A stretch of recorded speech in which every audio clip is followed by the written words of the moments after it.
ಅಂತರಂಗದ ಬೆಳಕು ನಮ್ಮೊಳಗೆ ಸ್ಥಿರವಾಗಿರಲು ಆತ್ಮಸ್ಥೈರ್ಯದ ಪಾತ್ರ ಎಷ್ಟು ಮುಖ್ಯ ಅಂತ ಈ ವಿಡಿಯೋನಲ್ಲಿ ತಿಳಿದುಕೊಳ್ಳೋಣ. ನಮಸ್ಕಾರ ನನ್ನೆಲ್ಲ ಆತ್ಮಬಂಧುಗಳಿಗೆ. ಅಂತರಂಗದ ಬೆಳಕು ನಮ್ಮೊಳಗೆ ಸ್ಥಿರವಾಗಿರಲು ಆತ್ಮಸ್ಥೈರ್ಯ ಅತ್ಯಂತ ಮುಖ್ಯ. ಇದು ಕೇವಲ ಮುಖ್ಯ ಅಷ್ಟೇ ಅಲ್ಲ, ಅದು ನಮ್ಮ ಮೂಲ ಕೂಡ ಆಗಿದೆ. ಸ್ವಲ್ಪ ಸರಳವಾಗಿ ಹೇಳ್ತೀನಿ ಕೇಳಿ. ಅಂತರಂಗದ ಬೆಳಕು ಅಂದರೆ ನಮ್ಮ ಸತ್ಯ, ನಮ್ಮ ಆತ್ಮಸ್ಮರಣೆ, ನಮ್ಮ ಒಳಗಿನ ಶಾಂತಿ ಮತ್ತು ಬುದ್ಧಿ. ಆ ಬೆಳಕು ಹೊರಗಿನ ಪರಿಸ್ಥಿತಿಗಳಿಂದ ಆರದೇ ಇರಬೇಕು ಅಂದರೆ ಆತ್ಮಸ್ಥೈರ್ಯ ಬಹಳ ಅಗತ್ಯ. ಆತ್ಮಸ್ಥೈರ್ಯ ಇಲ್ಲದಿದ್ದರೆ ಏನಾಗುತ್ತದೆ? ಯಾರ ಮಾತು, ವರ್ತನೆ ನಮಗೆ ತಕ್ಷಣ ತಟ್ಟುತ್ತದೆ. ಭಯ, ಸಂಶಯ, ಅಪರಾಧ ಭಾವ ಒಳಗೆ ಪ್ರವೇಶ ಮಾಡುತ್ತದೆ.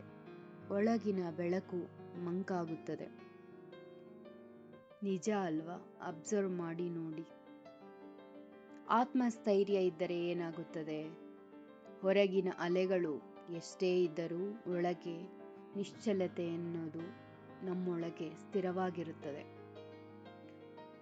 ನೋವು ಬರುತ್ತದೆ, ಆದರೆ ನಮ್ಮನ್ನು ಮುರಿಯಲ್ಲ. ಅಸತ್ಯ ನಮ್ಮೊಳಗೆ ನೆಲೆಸಲಾರದು ಯಾವುದೇ ಕಾರಣಕ್ಕೂ. ನಮ್ಮ ಬೆಳಕು ಸ್ವತಃ ರಕ್ಷಿತವಾಗಿರುತ್ತದೆ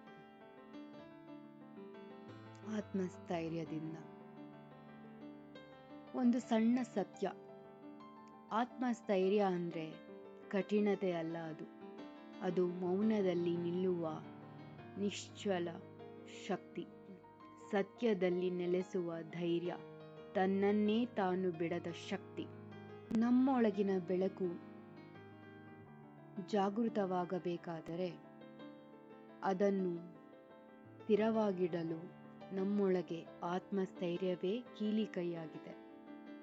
ಹೊರಗಿನ ಅಂಧಕಾರ ಅಂದರೆ ಅಜ್ಞಾನ, ಅಪನಂಬಿಕೆ, ವಾದ ಅಪವಾದಗಳು ಹೆಚ್ಚಾದಷ್ಟು ನಮ್ಮೊಳಗಿನ ಬೆಳಕು ಸ್ಥಿರವಾಗಿರಲು ಆತ್ಮಸ್ಥೈರ್ಯವೇ ಮೌನದ ಕವಚವಾಗಿರುತ್ತದೆ.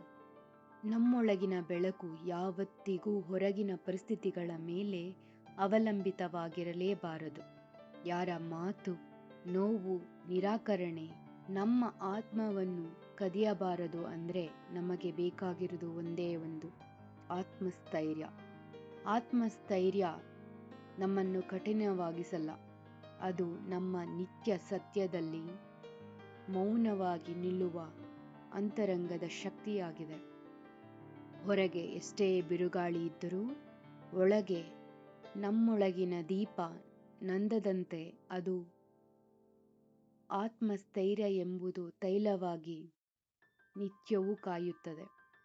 ಅದೇ ನಿಜವಾದ ಅಂತರಂಗದ ಬೆಳಕು. ಧನ್ಯವಾದಗಳು. ಸರ್ವೇ ಜನ ಸುಖಿನೋ ಭವಂತು. ಸರ್ವ ಸನ್ಮಂಗಳಾನಿ ಭವಂತು. ಜೈ ಭಾರತ ಮಾತಾ, ಜೈ ಸನಾತನ. ನಿಮ್ಮೊಳಗಿನ ಬೆಳಕು ಸ್ಥಿರವಾಗಿರಲು ಆತ್ಮಸ್ಥೈರ್ಯ ಎಂಬ ತೈಲವನ್ನು ಹಾಕಿ.